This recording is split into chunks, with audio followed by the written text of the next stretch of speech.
Hello and welcome back to my third part of the Witherspawner in the Hermit Pack.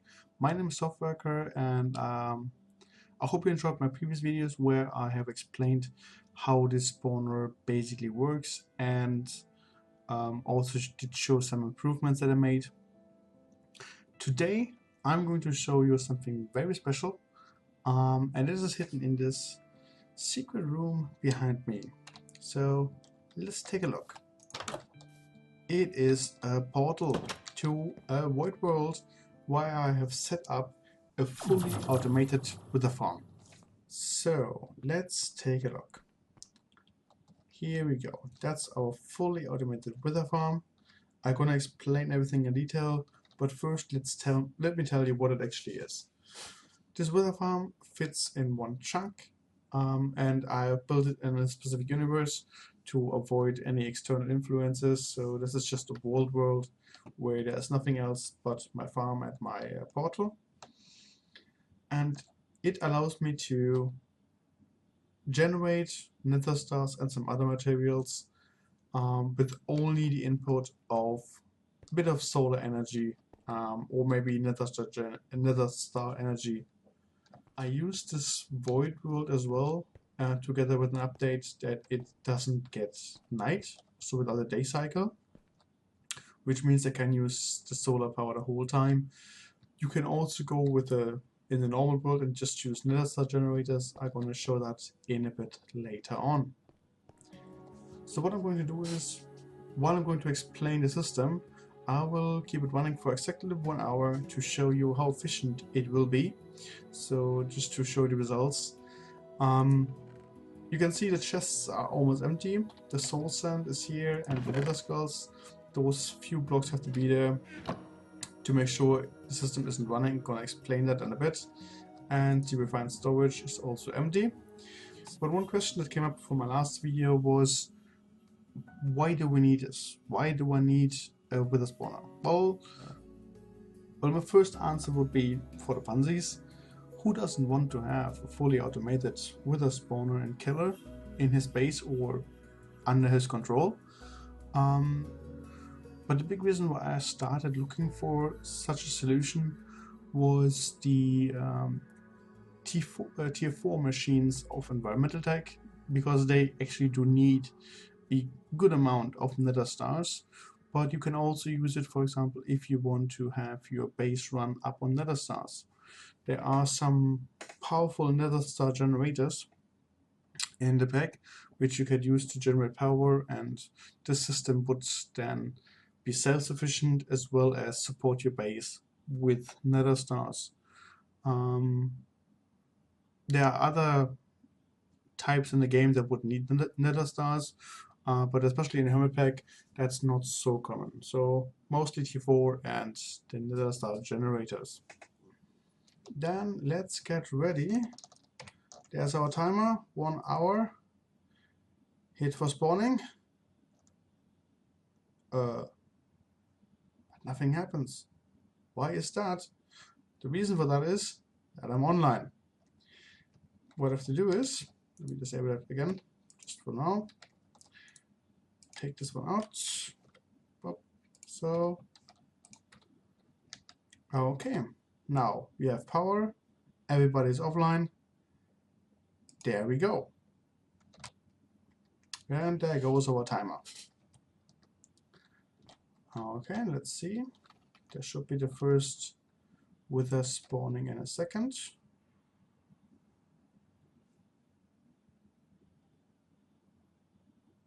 Come on. Don't be shy.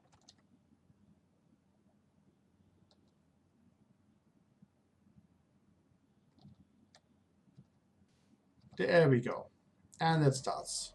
Wither after wither after wither. And we see here as well, suddenly our skeletons are spawning and something is happening here as well. What is going on? Okay, I'm gonna hide the timer for now. We're gonna come back to that later on. Okay. Okay, then let's take a look in this corner and what's happening over here? Well, the whole cycle starts down here with this transfer node from extra utils, which is generating cobblestone using the mining upgrade. And for that, it needs 1 grid power, which I can use with the lava mill from the lava that I'm having here.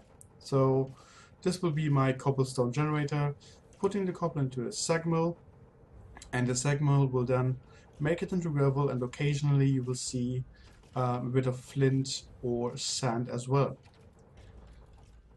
Then we have a little buffer for sand or gravel or whatever comes up, and the flint that is left over will be transferred into this chest. So the whole system, this machine as well as those 2 machines, do support themselves with flint that they need, and every exceeding flint will be put into this chest and goes from there into our storage system. The gravel itself will go into 2 more segments, this one and this one, where it will be then broken down into sand and the occasional flint as well. So basically, this whole part over here is just generating sand. That's it. But what do I need the sand for? And that's where this part comes in handy. I have those places over here, which get the sand from this buffer, using the logistic transporters to make sure we have an equal distribution for everything. And I will place the sand right below them, where they get hit by the atomic reconstructor for actual additions. So let's take a look what's happening there. I'm gonna open the wall over here, and here you see it's happening very quickly, but you can still see it. The sand is placed, get hit by the laser, and be transformed straight into soul sand. So basically, the whole corner here is just my soul sand factory. Okay, let's get up again and fix the hole that I made. And in order to make sure everything is timed correctly and is working fun, I have created this little circuit. I have a lever here where I could manually turn it off or on. I have a pulsar. The pulsar is sending out a signal every 25 ticks. And then we have a delay of 2 ticks, so that the signal goes to the atomic reconstructor first. He casts the laser, transform everything, and 2 ticks later, those breakers have the chance to pick up the transformed soul sand, and as soon as there's enough space, this placer will then automatically place another block of sand. And that's it. And you can see here, the soul sand is constantly filling up, although even though I'm all the time spawning new withers. So I'm using 4 soul sand every time, but I'm still gaining more and more soul sand. So in order to avoid unnecessary power usage or some problems with those pipes that are known to spew out items when they are full, so they could leave a mess, I also have those inventory checker here, which feeds into the pulsar. The pulsar can be disabled by 3 ways. The first way is the lever over here, so manual disabling. The second way is the inventory checker. What the inventory checker does is it simply checks the inventory of the item behind it, and then you can decide which slot you should check and what big of an amount. So in here I'm checking this phantom phase, which is linked to this chest. So basically this phantom phase behaves like this chest. So this inventory checker is looking into this chest, looking for the last spot, and if there are at least 2 items in the last spot, it will send out a signal and therefore stop the whole soul sand factory. It allows me simply to fill up the chest up to the last slot, then it will stop, but luckily the NDIO pipes that I have over here will then start from the beginning and emptying the chest again. So I have a nice long break in between before the soul sand factory starts again, instead of constantly jumping on, off, and maybe causing some lag. So that's it. This soul sand factory, constant production of soul sand for the Witherspawner. Just a power inset from this power cell, which is connected over here to the whole power system. See, and the cobblestone generator over there. That's all it needs. The basic idea came from Xizuma. I just took his idea, refined it a little bit, and made it a bit more efficient, especially with this pulsar that really makes sure that the soul generation is on spot and works as fast as possible. Okay, just a short look at the timer. Okay, 13 minutes gone, and with that we're gonna move on to the next topic, or to the next corner of our base, which is this area over here. A way to generate wither skulls. For that I have powered spawners, 3 powered spawners. Let me just go in there. There we go. So I have 3 powered spawners that generate wither skeletons. They also have the octadic capacitor and use about 3200 RF per tick. The power comes from a power cell as well, which is connected or hooked up to our main system. So this one takes solar power or Nether Star power as well. And over here we have a redstone receiver, which is used to turn off the wither spawners on a signal using the redstone conduits, which fit nicely in those hidden blocks. To collect everything I have this chest, the normal enderling chest, and the advanced item collector, which is then picking up the items from the floor. So what do I actually use to kill the withers effectively? For that I have the mechanical user from Extra Utils as well, which is using a steel sight or any sight. The reason why I'm using a sight is that it has a 3x3 area of attack. Set to entity, left click, so it will hit any entity above it. Important here is that it has the unbreakable, so it doesn't get any damage, and it uses beheading. Important is here that you don't use manilium for the site at the moment, because the effect will cause damage to the site even though it is unbreakable. That's kind of a bug right now in this specific tool. For increased efficiency, I also put an entity detector under it, which simply checks for any entity 2 blocks above it. So as soon as something lands on the mechanical user, it will send out a redstone signal and then activate the user to kill the withers. 3 spawners are generating a bit more skulls than we actually need if you're using a site with max beheading. 2 would be not enough, so you would run out of wither skulls and would have some break times in between. In order to not spawn skeletons too much, I use the same system that I'm doing with the soul sand by having an inventory checker that checks on the last slot looking for at least 1 item. So in here we have the wither skulls. And since I'm using NDIO pipes here as well, they will clear out from the beginning first up to the end. You see that there are other things popping in and out of the chest, coal and stuff. That's loot from the withers, and they are taken directly into the refined storage system. So in the end, only the skeleton skulls will stay in here, and as soon as the chest is full, the spawner will simply stop and save then energy for us. I have tried the whole system with the normal logistic transporters.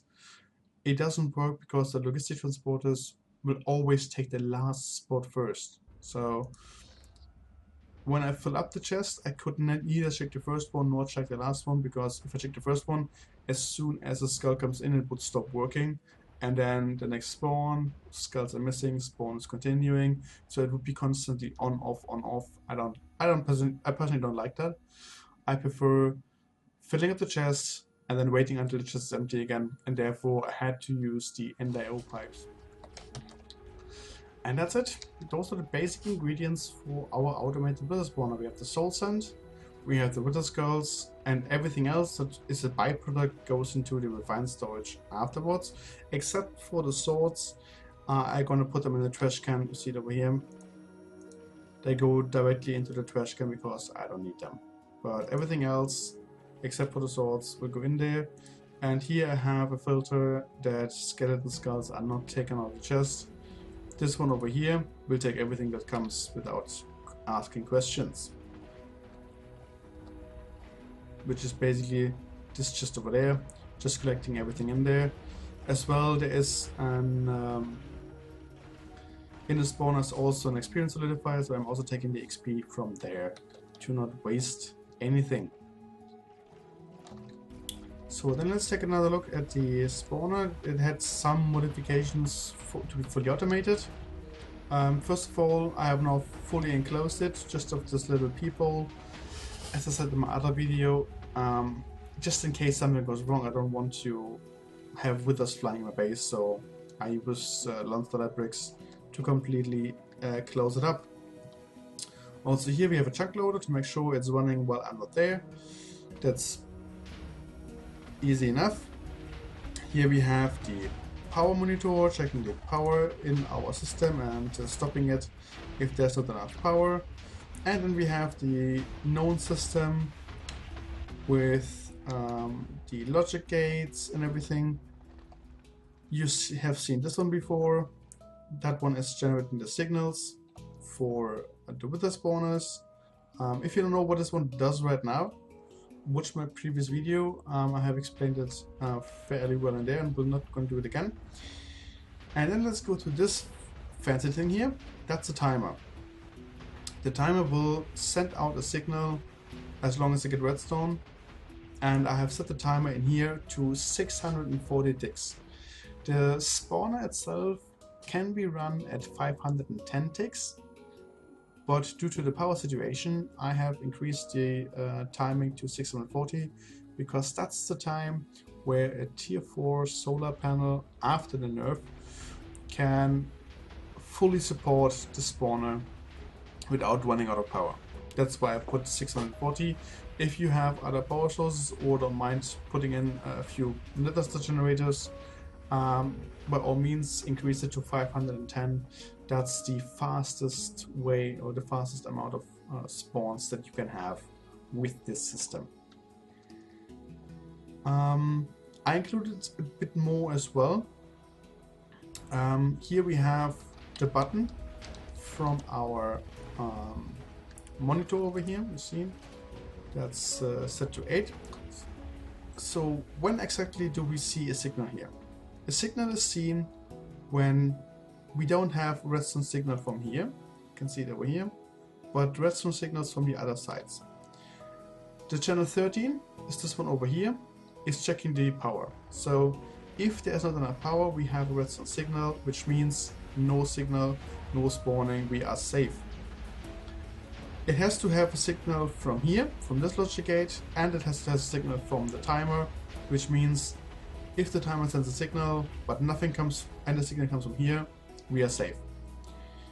This one over here sends a signal when we have a signal from the side, which is channel 8.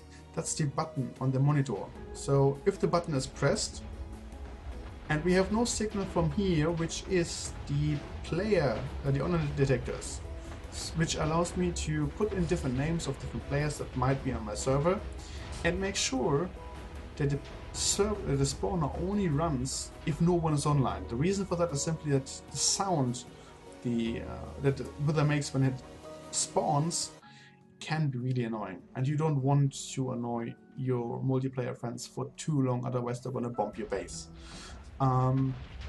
So therefore, if you want to be nice, build this on detector area in, and as soon as anyone comes online, the spawner will stop and they will not be annoyed. But as soon as everyone is gone, the spawner will continue without harassing anybody. That's a nice touch, I think. quick look at the time. We are half an hour in, and as we can see here, the soul sand generation has already stopped because the last slot of the chest is booked, and now the system will take the soul sand from the beginning, empty the chest, and as soon as this one is empty, the soul sand generation will start again, saving power and reducing the lag that might be happening in your playtime. Okay, quick look at the wither skulls. Yep, you can see they are slowly filling up, not getting too fast. As I said, 2 spawners wouldn't be enough. You would run low on skulls, therefore 3 is a good amount. And as soon as the chest is full, it will simply stop spawning, so you're not wasting energy or anything on it. So, talking about energy, let's take a look at the power consumption. I'm gonna disconnect the solar panel for a second, and you can see here the power consumption is up to 70,000 RF per tick. It can go up to 73,000 per tick, but you realize that the power is fluctuating. This depends, how much power is actually taken depends on how many withers are currently alive. The more withers you have that needs to take damage, the more power will be taken from your system, and then again it goes up to 73,000. So after the latest update, the solar panel only generates about 50,000 RF per tick, so it will not be able to fully support a high power demand. So we have to make sure that in the time when the usage is low, the solar panel has enough power to fill up, or has enough time to fill up the missing energy. And that's why I set it to 640 tick in the timer, which I showed earlier, just to make sure that there's just enough time to fill up the capacitor banks with solar energy before introducing the next spawns. So you see here, the power will now slowly increase, but it will take some time to fill up the box again, but it is just enough to get back to normal. So I'm really afraid of losing power and then spawning withers that are destroying my base. So I put something else in there as well, another safety system, which is another power monitor that checks the power bank over here and sees if there's enough power in there. There we go, and submits if 50%, less than 50%, and the signal goes then to this part over here, and I set the energy mode to extract with signal. So this is another backup power bank that will be active as soon as this one is empty by 50%. But where is this one getting its power from? Well, that's easy. The power over here comes from 3 MK, comes from Nether Star generators MK3. They generate about 16,000 RF per tick, so 3 of them is more than enough to support a fully run system. And using a phantom phase again, connected to the interface over here. Ta-da!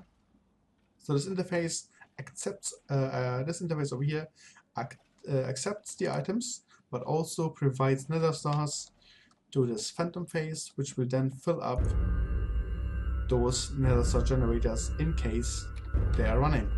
So for me, this is just a power backup system, but you could use it as your main power system if you'd like, and then just skip the solar panel. That's up to you what you're going to use. But I like to have those 3 safe systems for it. But what is taking so much power in here? Well, idle power is about 300 per tick. There's not much going on except for the refined storage. The soul sand generator itself takes about 2,700 RF per tick when it's running. The Wither Skulls generators are about 9,500 to 10,000 when they're running, And this guy over here, the energy shield, is the big culprit. It takes up to 60,000 RF per tick with all 6 withers present. Again, the amount of energy taken clearly depends on how many withers are currently in there and getting damaged. Okay, and that's the basic explanation of how those different components play together. We are currently at 24 minutes left, so let's just relax at our home worlds and come back when this one is done. There we go. And there you can hear already, that's the reason why I have the play detector. I'm now on the home world, so different dimension, but you can still hear the spawner working. I'll give it a second. Again, remember, 640 ticks. There we go. And this is for the whole server. Imagine that's running for 2 to 3 hours while you're trying to play the game. That's not nice. So the play detector is a nice touch here, so you can keep it running without hesitation. Okay, then I'm gonna make a cut over here and come back as soon as the timer is up. So, and there we go. The last minute has started, and I have to apologize because this is now the voiceover. My microphone stopped in the original recording, so sorry about that. I try to recover the steps as I relived them back then, so do not have any awkward situations. The first thing is I had a surprise over there. There was a wither skeleton that actually escaped his imprisonment and sudden death. So what you have to do potentially is here just to add one more layer to the wall to avoid some outside spawning. But within 1 hour this was just one skeleton, so I think that's not a too common occurrence. So we still see that there's enough power, and since no one is online, because I have changed my name in the play detector, the spawner was running all the time.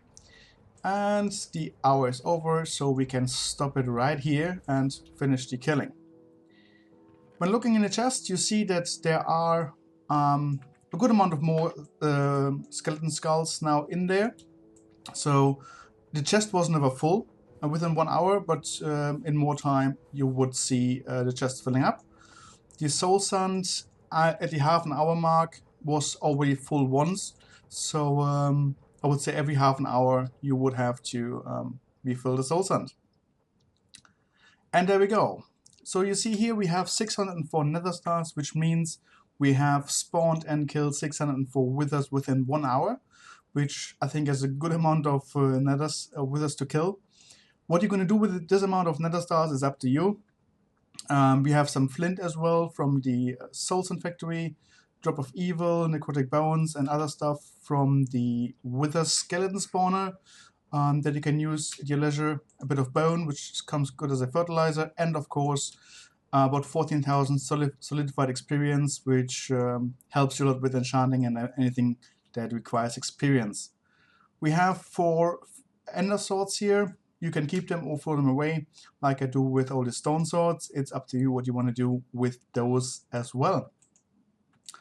Overall, I'm really happy with this build and how it works out. It is a bit of overkill, of course, but I think that's the fun out in modern Minecraft anyway. If you find a way to improve the build or a good usage for this amount of Nether Stars, please let me know in the comments. I would really love to hear it. Also, if you have ideas how to what to build next or what to check on next in the Hermit Pack, I would love to hear it, since I really want to explore the depth of this specific pack, and therefore I might need some inspiration as well. Overall, I hope this build was helpful for you as well, and you can solve the Nether Star situation on your server or on your PlayStation as well. Thank you very much for watching. See you next time.